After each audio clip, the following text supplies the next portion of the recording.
Selamat pagi semuanya. Pada pertemuan pembelajaran kali ini mengenai mapel akuntansi lembaga pemerintah SMK atau MAK kelas 11, Ibu akan melakukan pengenalan terlebih dahulu mengenai apa sih akuntansi lembaga pemerintah itu. Kan biasanya kita seringnya mendengar ada akuntansi jasa, ada akuntansi dagang, ada akuntansi manufaktur. Nah, kali ini kita akan belajar tentang akuntansi lembaga pemerintah. Nah, kita harus tahu dong maksudnya akuntansi lembaga pemerintah itu apa. Sebelum masuk ke dalam materi akuntansi lembaga, Ibu akan mencoba untuk mengingat kembali, mengingat mengenai perusahaan jasa, perusahaan dagang, perusahaan manufaktur. Jadi biar kalian semua tahu perbedaannya dengan akuntansi lembaga pemerintah. Yang pertama adalah perusahaan jasa. Perusahaan jasa yaitu suatu perusahaan yang aktivitasnya menjual atau menawarkan jasa untuk mencukupi kebutuhan konsumen. Dengan kata lain, perusahaan jasa itu menjual barang yang tidak berwujud, seperti jasa salon, jasa ojek online, dan masih banyak lagi. Yang kedua, perusahaan dagang. Perusahaan dagang adalah perusahaan yang bisnis utamanya membeli barang dari pemasok dan menjual lagi ke konsumen tanpa mengubah wujud barang tersebut. Yang ketiga adalah perusahaan manufaktur.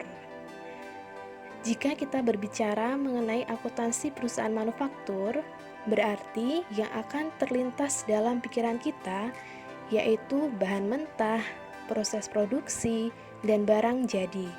Begitu juga dengan komponen lainnya.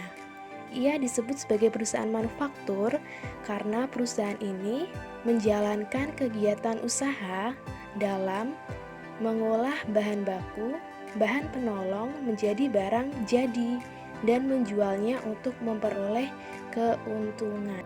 Setelah mengingat kembali mengenai perusahaan jasa, dagang, manufaktur, nah kita kembali lagi ke materi saat ini yang akan kita pelajari, yaitu mengenai akuntansi lembaga pemerintah atau akuntansi keuangan daerah.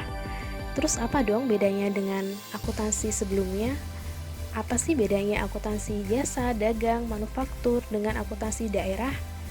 Nah, untuk akuntansi keuangan daerah itu ialah proses pengidentifikasian, pengukuran, pencatatan, dan pelaporan transaksi ekonomi atau keuangan dari entitas pemerintah daerah.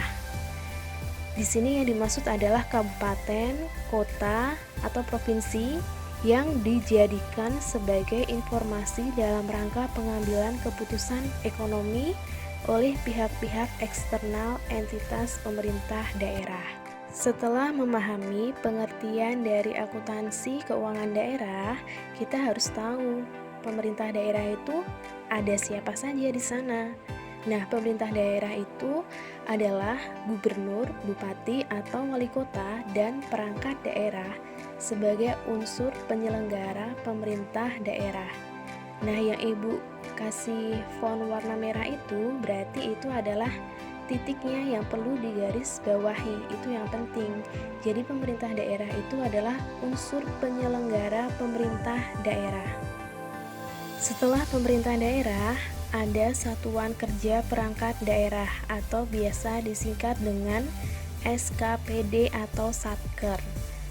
Nah, pengertian dari Satuan Kerja Perangkat Daerah itu sendiri adalah perangkat daerah pada pemerintah daerah sebagai pengguna anggaran atau pengguna barang yang bertanggung jawab kepada gubernur, bupati, atau wali kota dalam penyelenggaraan pemerintahan. Jadi, SKPD itu adalah pengguna anggaran yang bertanggung jawab kepada gubernur, bupati, atau wali kota.